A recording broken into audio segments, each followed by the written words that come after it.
Hey, Feminist Frequency Radio listeners, we would love for you to join our Patreon community over at www.patreon.com/femfreak. Do it today. When people started writing women in as heroes in media, it was almost like a cookie cutter kind of situation, where it was like male heroes are always violent and they always solve problems through violence. And therefore, if we put women in these roles, they have to do the same thing. And wouldn't it be really cool if they were sexy while they were doing it?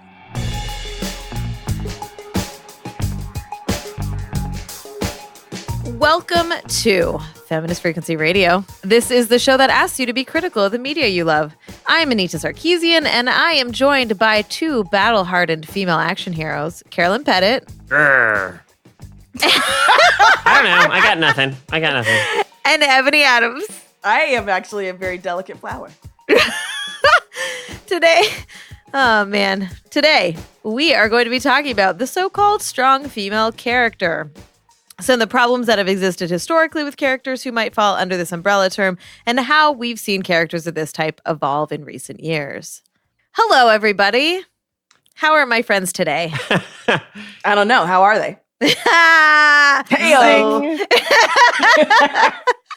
And that's the kind of quality joking that you'll get as a backer of this podcast. So please. No, go ahead. No, I got nothing. Okay, Oh, so God, this is it. We're talking about a general topic here, but for the banter, I want to say, so we're recording this on the 4th of July, and this is the year that, in case anyone's listening to this in the distant future and wondering, what year is this? Basically, there are tanks in the Capitol now. Trump is turning the 4th of July into a big show of, military power. He just loves that kind of gung-ho, fascist kind of dictatorship level imagery and everything. And I'm unnerved, it's just all these pieces are falling into, you have concentration camps at the border, a big fascist 4th of July. 4th of July is always a fucked up holiday, but but today, this year, it's laid bare how fucked up it is, more so than usual. It's not just hot dogs and fireworks in the park. Yay. It's, tanks in the Capitol and shit. So you ask me how I am, Anita. I'm a little on edge. You're not supposed to be truthful about it, Carol. Oh, damn it. Just kidding. I should know that we just finished talking about Chernobyl. I should know not to humiliate the state. Exactly. Fall in line, comrade. I once saw a military parade. I was in Armenia a few years ago, and one day you hear jets. You hear these really intense, bombing jet sounds. And my dad and I were like, oh my God, are we gonna die? What? Do we need to go for cover? What the fuck is happening? And everyone around us is just walking like it's normal. And they're like, no, they're just practicing for the military parade. And then the next day was this parade. And it was very historically Soviet, right? And it was literally the entire Armenian military arsenal, which, fuck Armenia, whatever. It's not like the American military arsenal, but it's still terrifying because there are people in the streets cheering with Armenian flags and massive tanks rolling through the streets and jets flying above. I was so horrified. I had so much dissonance because I couldn't quite grasp what was happening. Yeah. I've got a weird, well, not weird at all. It's quite common, actually. But because so many members of my family were or are current members of various branches of the American armed forces, and because I grew up on a military base, I am perhaps more accustomed to seeing the accoutrement of American imperialism, like the actual trappings, than folks who don't have that background. And so I have a kind of, I do have a visceral reaction to it, of suspicion and concern and trepidation. Nevertheless, the advertising works on me because I was so inundated at a very early age with it, and it's just something that I acknowledge, but I can find myself stirred Like I lived on it. My dad was in the Air Force, and so there'd be like fighter jets or whatever, like where the Blue Angels, like air show or whatever, right? And I would find that like stirring and thrilling. And it is only as I've gotten older that I've started to question that, but that questioning still happens a beat late. The first reaction is like awe, so I have plus, there's the whole and I encourage everyone to read it, put the link in the show notes. It will be past the 4th of July by the time y'all hear this. But Frederick Douglass's epic essay, What to the Slave is the 4th of July? Like, yo, as a Black woman in this country, yeah, I may be, stirred by the red, white, and blue fireworks. But at the same time, I'm like, this country is bullshit, and it's always been bullshit for some people, continues to find new ways to be bullshit. So what are we really talking about here? Go eat your hot dogs if you want to, but don't act like we're not all on the express train to hell. Speaking of bullshit, I was like, fuck, this whole time I'm trying to think of a good transition between. There ain't none. I constantly work against your transitions. If I had some time, maybe I could do something. I don't know. Captain Marvel is a military kind of history thing. Anyways, whatever. Speaking of, we're gonna workshop that. We will. We'll re-edit this before you all hear it. Obviously, that's never gonna happen. Okay. Strong female character. It probably sounds like a good thing. Isn't this exactly what feminists want? Representations of women who break the mold of the damsel in distress, who demonstrate themselves as capable or heroic in their own right. Well, maybe, sometimes. But the truth is that the notion of the strong female character has also often served as its own limiting little box that denied female characters the freedom to be fully human. Joining us today to talk about this topic is topic expert Anita Sarkeesian. Hi, Anita. Thanks for joining us today. I'm so glad to be here. Thanks for having me. So interestingly, you actually did research around strong female characters and sort of the traits that are often associated with them was it in grad school or? Yeah. So a long time ago in grad school, I became really interested in this idea of the strong female character. I feel like as we've been recording this podcast this year and late last year, that so many of the things that we focused on as feminist media critics even 5 years ago are just the conversations have completely changed. And so I thought this would be an interesting topic for us because we don't use this framing anymore. Mm-hmm. You don't hear this tropey title, strong female character anymore. And I think that that's a good thing because I think that we have started to slowly move past this. And I thought maybe we should talk about that. So when I was in grad school, I became really interested in this idea of these characters who I might feel some emotional validation from, but also found really problematic. At the same time. And I was like, why? How can these two things exist in me at the same time? Well, Anita, we all have the two wolves inside of us. Oh, boy. Yeah, the good wolf and the evil wolf always struggling. Is that a thing? Oh, yeah. It's kind of become a meme, I think. Anyway, never mind. I'm sure our listeners will appreciate your meme joke that I did not understand. Cool. But Starbuck on Battlestar Galactica maybe was an example of one of these characters you have these ambivalent feelings about, or okay. So I will try to do this quickly. So what I studied specifically in grad school at the 2 years that I was doing this was science fiction television characters. But my research found extrapolates out, and I found that one of the reasons why, especially women who feel like representations are so disempowering to us, found these particular representations really empowering, of the strong, violent, badass, stoic female characters so appealing, was because they are very much in line with patriarchal values of heroism.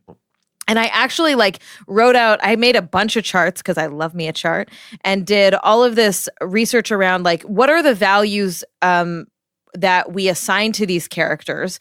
I break them down into stereotypical gender, and I found that the characters that we identify with or that we deem strong female characters have fuck tons of what we would argue are masculine values and very little feminine values. And if they did, it would be things that we did not appreciate or want or like as a society in who we would deem heroic, right? Yeah, so stuff like being like nurturing, for instance. Exactly. So the stuff that we valued is violence, arrogance, stoicism, independence. And it's not all bad stuff, right? Like there were definitely, there's some traits in there that I think we would value, but the sort of quote unquote feminine traits were things like nurturing and cooperation and compassion and empathy. Like we did not value those in our media landscapes. So I also that was a very, very quick, fast and to summary. Be clear, this should be obvious, I think, to anyone who listens to us and who knows our work. But we're not saying that things like cooperation or nurturing are inherently like female or feminine in nature, but rather they've been kind of like ascribed that kind of gendered quality by our culture. Yeah, we stereotype traits. Yeah. We stereotype human traits that are applicable to all people for the most part, regardless of gender, into gendered categories. And more recently, we started trying to break those down and stop thinking about gender in terms of binary categories, but that still very much exists. And when I was doing this research, there were no non-binary characters in the media. We weren't even really using that language to talk about any of these kinds of issues. So I do want to just give a really, really brief summary of examples of these kinds of characters. So, and the evolution of them, because I think that will help inform this conversation a little bit. So in the 70s, we started getting TV shows that had what we would probably think of as strong female characters, even though we didn't really call them that at the time. So we had Wonder Woman, we had the Bionic Woman, we had Emma Peel from the British Avengers, which is not the Avengers. We had blaxploitation films, which is its own genre that included Black women as sort of tough, powerful, violent. And I add that here in that I didn't really study blaxploitation films, but most of what I looked at were white women because that's what we had on TV in these roles, right?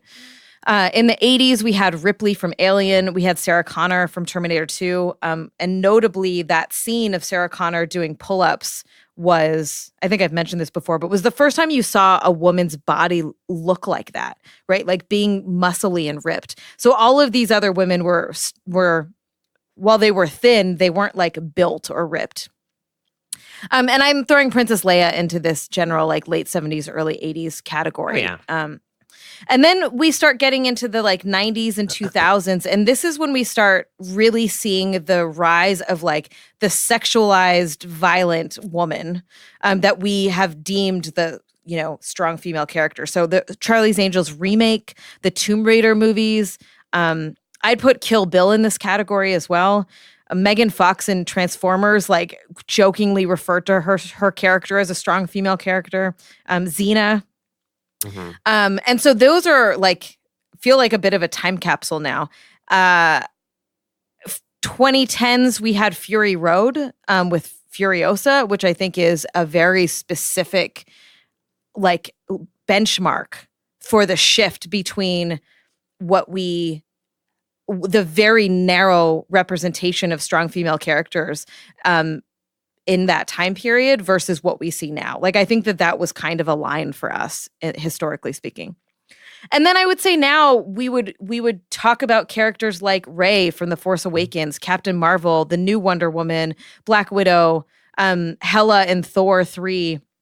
And we can talk about whether they fit this mold of this trope or if they break out of it in some ways. But is that helpful? I think it is. I think we should definitely start by kind of unpacking what we're referring to when we talk about strong female characters. That particular trope is meant to refer to women who demonstrate some sort of physical power, right? Whether it's skill in fighting.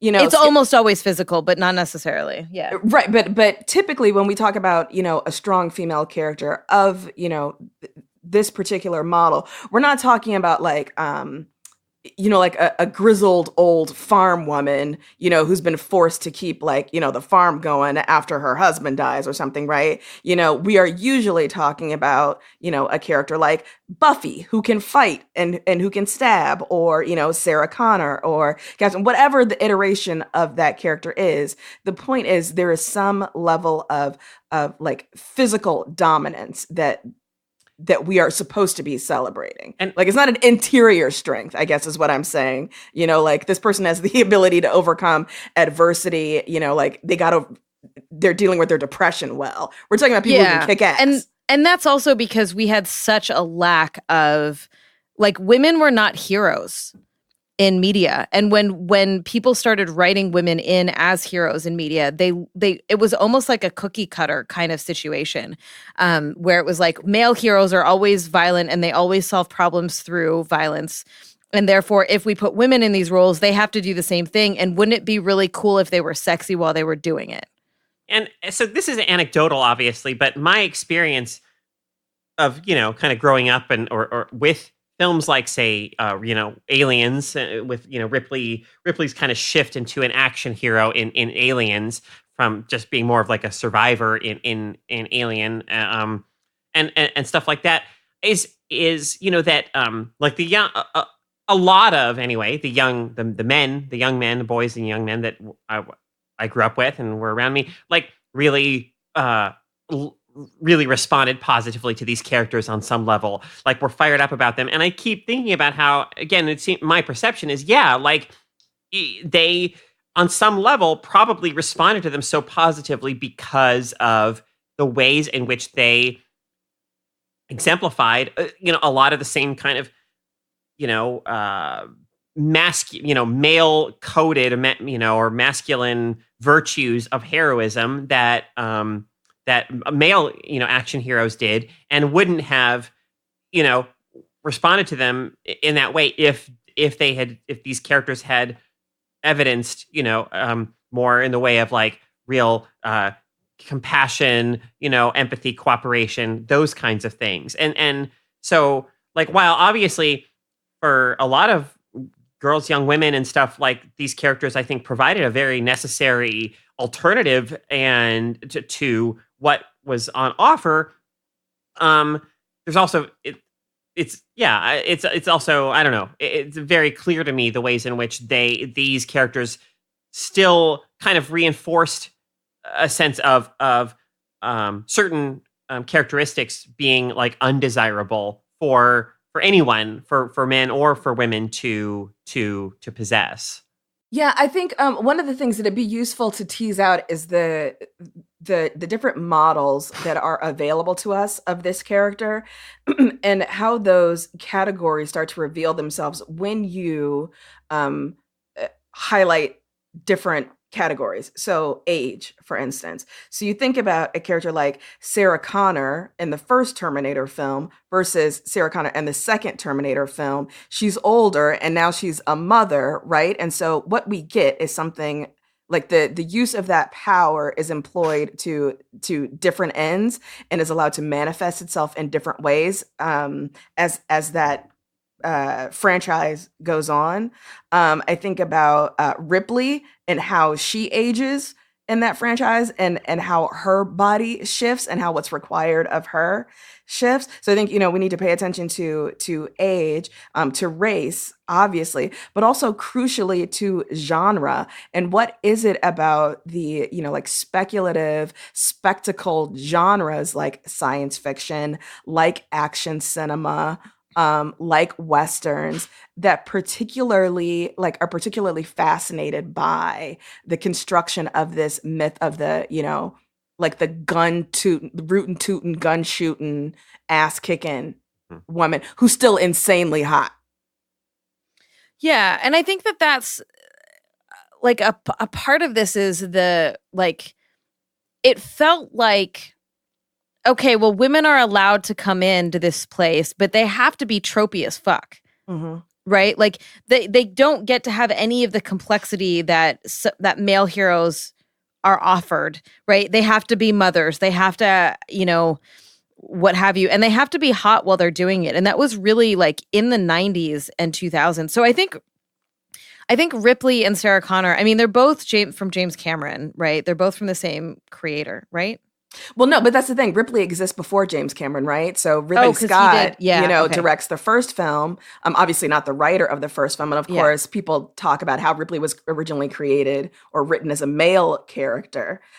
And that's fascinating to tease out. Like, one of the reasons why Ripley is such a fully drawn character at some level is because it was a dude. And that's sort of the default. Like, if your main character is a dude, you spend more time investing them, with, fully 3 dimensions. Had she always been conceived of as a female character, there's no way, I think, what we would have got would have been as rich as it was. Yeah. And we've seen that with several female characters in this category. So like Starbuck from Battlestar Galactica in the original series in the 70s was a man, and in the reboot was written as a woman.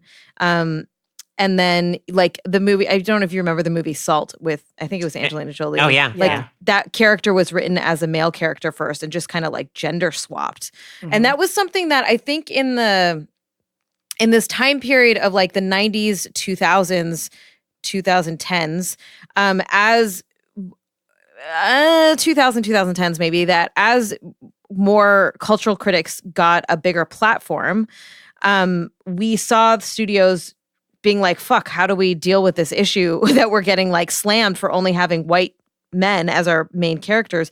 So they started putting in these like diversity offices or whatever, where people would just read and be like, can this character be a person of color? Can this character be a woman? And they would just swap. They wouldn't actually write the characters from the ground up to be of a particular background, of a particular gender, of a particular sexuality, right?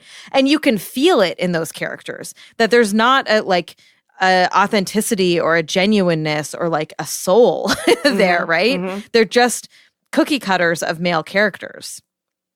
I would love to hear from the two of you about your thoughts on Trinity, because she's a figure that I absolutely loved when I saw the Matrix films, particularly the first one, obviously. Like the first, like the opening scenes of this black, like patent leather clad just goddess, like with her balletic moves, just so awesome, right?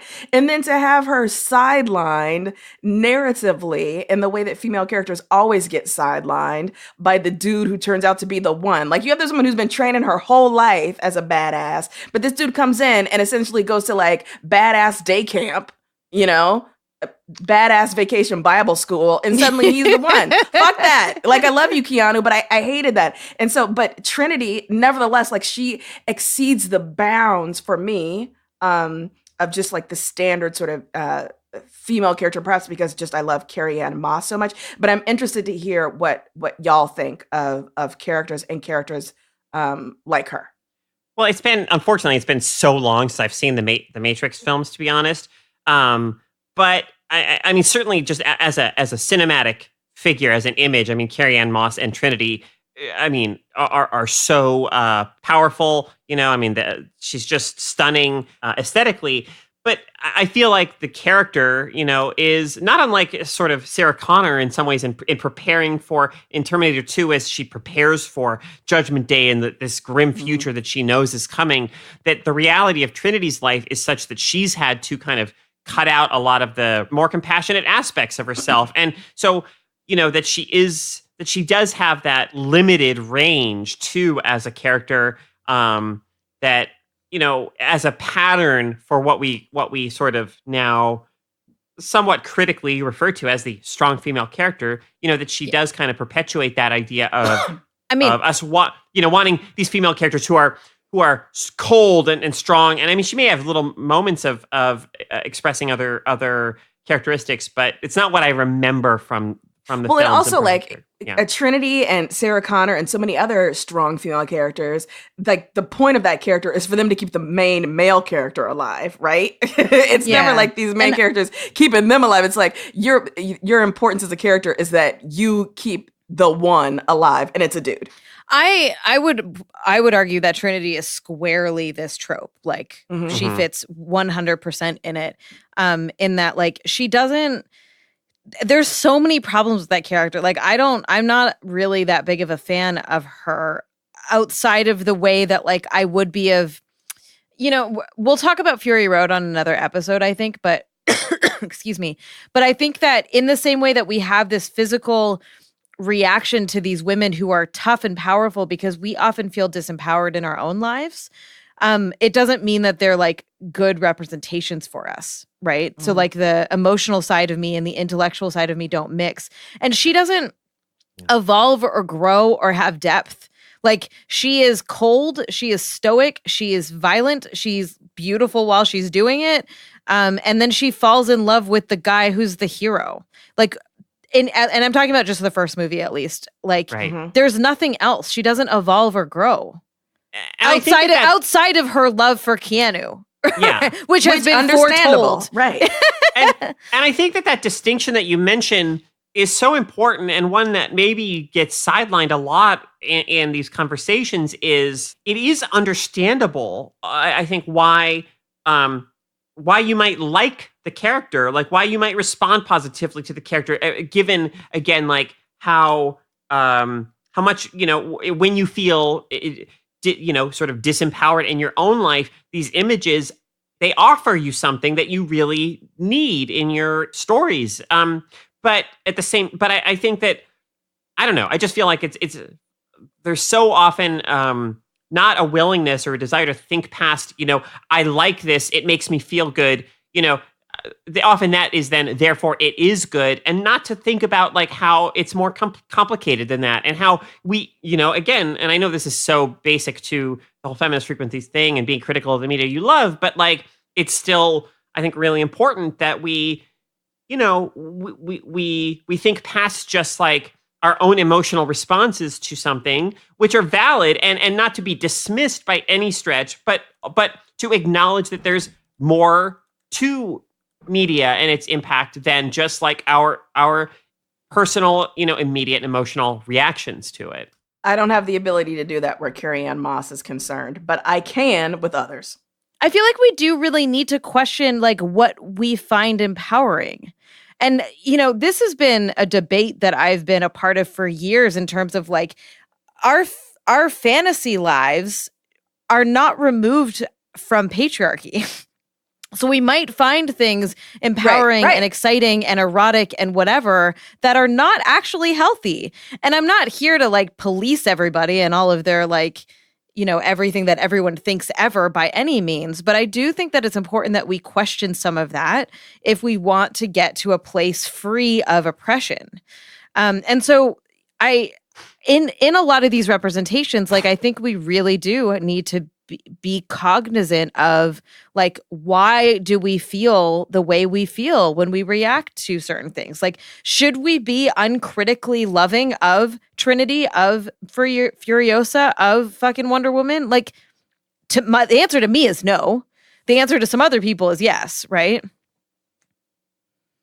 Yeah. And it's so hard because we have so little. I mean, when you're scrambling after crumbs, then, getting a crust feels like you've won the lottery. But ultimately, so often in stories that feature strong female characters of this type, we see them enacting some sort of vengeance against like, villainous men, right, who have tried to exploit them or who have abused them or whatever. But there's very little acknowledgement that like, beating up this dude or killing that guy is not going to solve the problem of like the white supremacist patriarchy that has been, that has put you into this box in the first place, So like the issues that you're experiencing are because you're a woman in this society, and this dude may be a tool of, this misogynist culture, but ultimately the fact that you can kick his ass is not a victory that I can use, as an individual woman, or that woman can use. Like,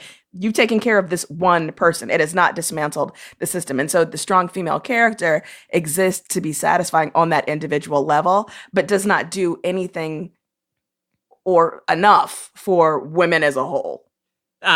something Ebony just said just reminded me of a character who I think is a very kind of important and interesting part of this conversation, who I actually hadn't thought about in a while. Lisbeth Salander. Girl with the dragon tattoo. Yeah. That was exactly what I was thinking. So girl, in the Swedish language title of that novel by Stieg Larsson actually translates to Men Who Hate Women. And, yes. And Stieg Larsson, I mean, I think culturally we responded to Lisbeth Salander as this like avenger on behalf of abused women. I mean, and there's this very famous scene in that first book, and the film, at least the original Swedish film with Noomi Rapace. I didn't see the David Fincher American remake, but where she takes this man who has sexually assaulted and abused so many women, and she exerts a kind of vengeance upon him. She tattoos the word rapist on him and all of these things. And yeah, like, I mean, Lisbeth Salander is very much like, I mean, there's the silent, like, avenger on behalf of women. And I don't know, very, very much like in that tropey sense, the strong female character. Mm-hmm. Yeah, I fucking hated that movie so much. The Swedish one, or I only watched the Swedish one. I hated the whole. Mm-hmm. I feel like I don't. Okay, we maybe should have a whole episode about that. Yeah, but it's hard. It's a hard one to watch. Well, like, let's think about that. But I do before we run out of time. Yeah, I do. I want us to talk. Oh, I'm so distracted with that now. I want us to talk about like today, because I think that part of the interesting thing of this conversation is we're talking about films and characters that came out during the sort of heyday of seeing more women on screen in a very narrow capacity, like seeing more heroic women, seeing more tough women in a very narrow framing. And that's why the term strong female character was coined, and that's why that term was made fun of and critiqued. I think we're in a different landscape now. I don't think we only have crumbs anymore. I don't think we have like full cookies. I think we have like a quarter of a cookie, but I think it's different. And so the way that we talk about media is different. The way our expectations of the media are different. And I think that the Marvel, or like the huge obsession with superhero films right now, is a part of this conversation. So it took a long ass time for us to get female heroes in these films. And we still barely have any, if we're going to be honest about it. But the ones that we have gotten, I think, are an improvement a little bit, maybe. Yeah. I am not entirely. Sorry. I was going to say, I'm not as sanguine as you are, and I'll tell you why. Because of fucking Luc Besson. This guy has been making the same movie for the past 20 years, but his recent film, or his new film, Anna, which I think comes out, no. I'm looking at the log line for it. And it's, beneath a woman's striking beauty lies a secret that will unleash her indelible strength and skill to become one of the most feared assassins on the planet. And I'm just like, this trope has of this, the beautiful kind of emotionally broken, exploited, but then explosively, violently inclined white, young, like Eastern European woman, like, has been done to death, but clearly has still so much currency.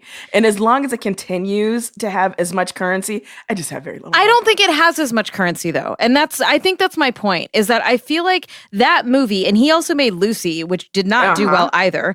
And like, yeah, they're getting funding to make this shit, but I think that our reaction as the public to that is not what it used to be, because that movie feels squarely from the 90s, squarely from the 2000s. I guess the reason why I'm not hopeful is because I think Lucy it was a bad film, but I don't think the reason why people didn't respond to it was because they didn't like to see Scarlett Johansson doing what she does, or they won't want to see, this actress, doing what she does with a gun and whatever, karate. Like, I think it's because, like, Lucy was a shitty film, and this looks like it's a shitty film. But that sort of like tantalizing, seductive femme fatale figure, I think there's just an endless appetite for it. I think that on like the mainstream, if we're talking about like superhero movies, it's not as simplistic. So I didn't like Wonder Woman. We've talked about this at length. I think that the obsession with her beauty and how sexualized she was is a huge problem in that world. But I do think something like Captain Marvel, and I'm using this one example, but also I think that Star Wars is a huge part of this conversation. Oh, yeah. So Rey and Jyn Erso are like characters we would never have seen before that are now central to the biggest franchise in the world. And they're not sexualized. And there is some depth to those characters, right? They're not, one-dimensional, simplistic. I mean, they're not like the most evolved, but they're also not like just one-off side characters either, right? So I do have some hope. I think Black Widow is fucking boring and sexualized, but not entirely, but kinda. I was just rewatching Thor Ragnarok, and I was like, I forgot how like Hela is a really cool character, but she's so utterly sexualized that it's kind of jarring. So yeah, I don't know. I think that there is more. I don't know. I want to be optimistic. Don't take this from me, Ebony. When am I ever optimistic about anything? I am sorry. Just going back to this film, Anna, just real quick. I'm looking at a reader or a review posted online, and it says simply, John Wick and Jason Bourne found a perfect match. Ugh. And she's a woman, and her name is Anna, an elite KGB assassin. And that just... we could spend 4 hours. I would like, I would like to do? Someone should fund me to do, or us, to do what we do with E3 and the numbers of video games. Is I kind of want to do I want to do a follow-up to the work I did in grad school to like actually be like, what are the movies that have come out in the last 5 years? And who are these female characters, and what is the depth of these characters? Because, we're just like pulling out names of movies and characters that we're thinking of or have seen recently. But like, what really is the data here? I would love it. And, I love a good spreadsheet. I love a spreadsheet. Yeah. Graphs, so good. All right. Any final thoughts before we move on? So many. I feel like I want to have like 10 more conversations about this and go into like the small areas and arenas of this particular trope, because we're only talking about like heroic or violent or like villainous like action characters, but this trope can also be applied to like non-action films as well. Absolutely. Yeah. So we'll have to do a part 2. All right. Well, then let's move on, I guess. And hopefully have not fallen into the void of an earthquake. An earthquake happened. You don't know that because we have edited that out of this. Yeah, it was kind of freaky there, folks. All right, let's take a quick break. Hey, Feminist Frequency Radio listeners. Why don't you join our Patreon community at patreon.com/femfreak. You'll love it. Now, on with the show.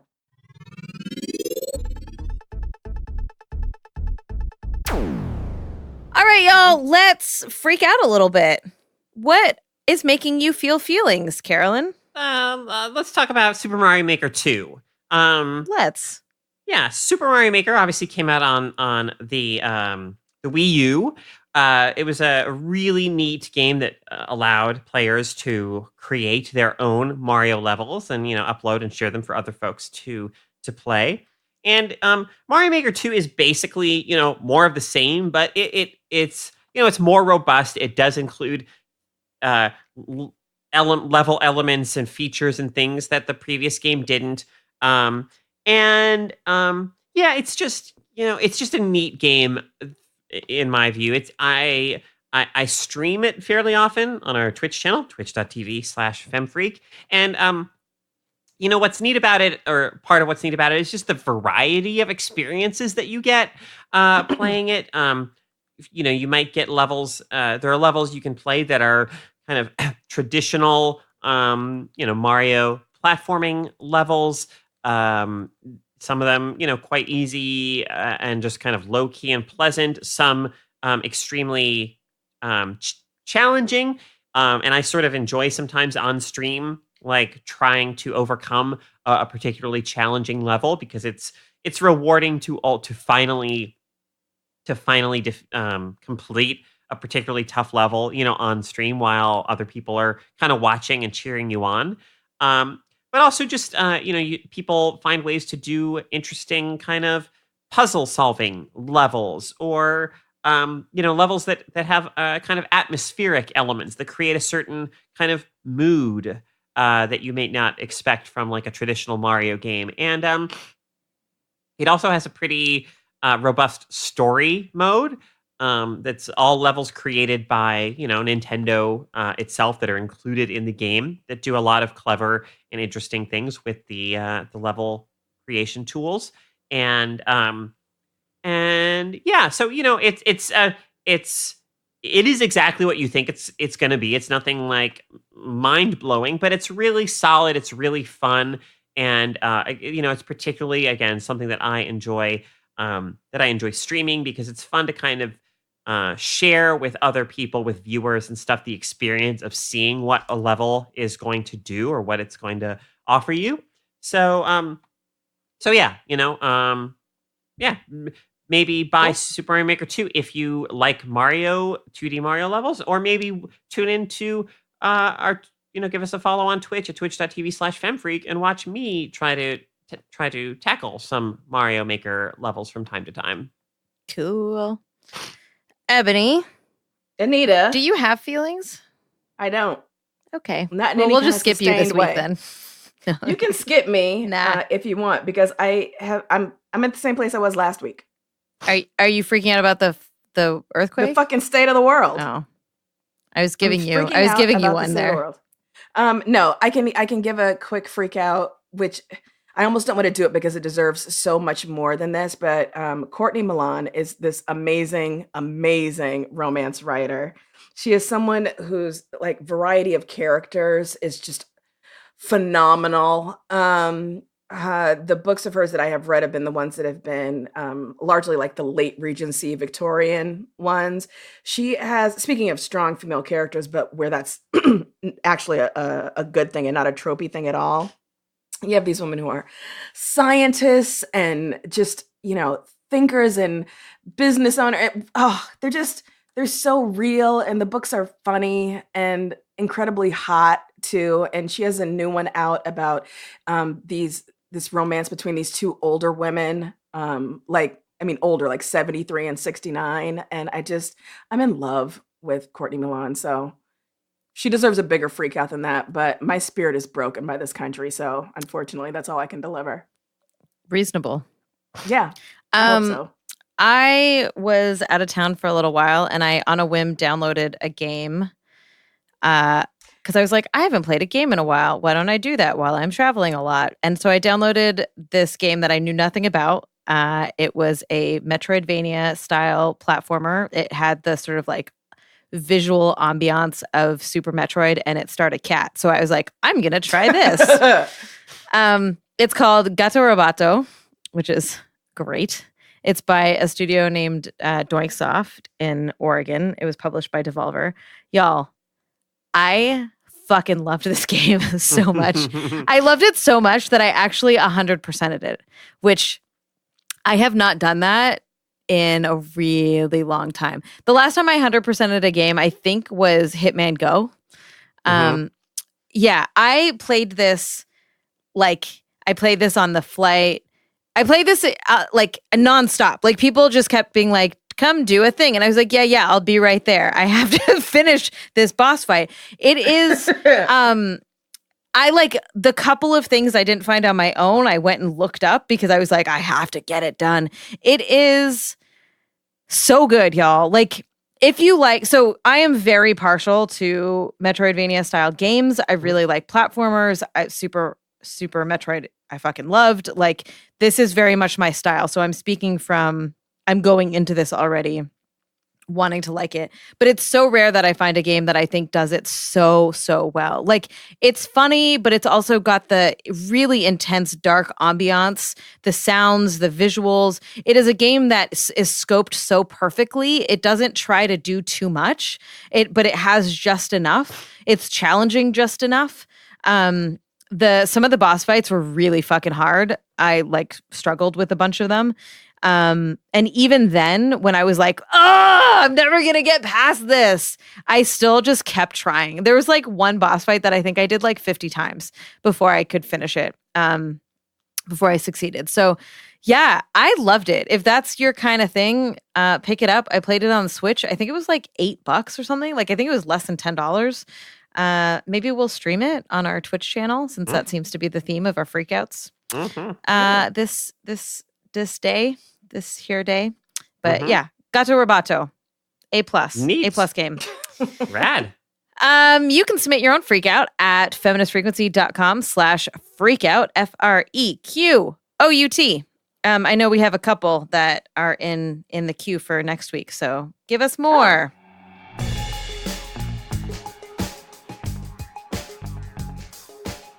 Thanks so much for listening to Feminist Frequency Radio. Stay tuned for the Freakin' After Party, which is only available to backers of this podcast. You can learn more at patreon.com/femfreak.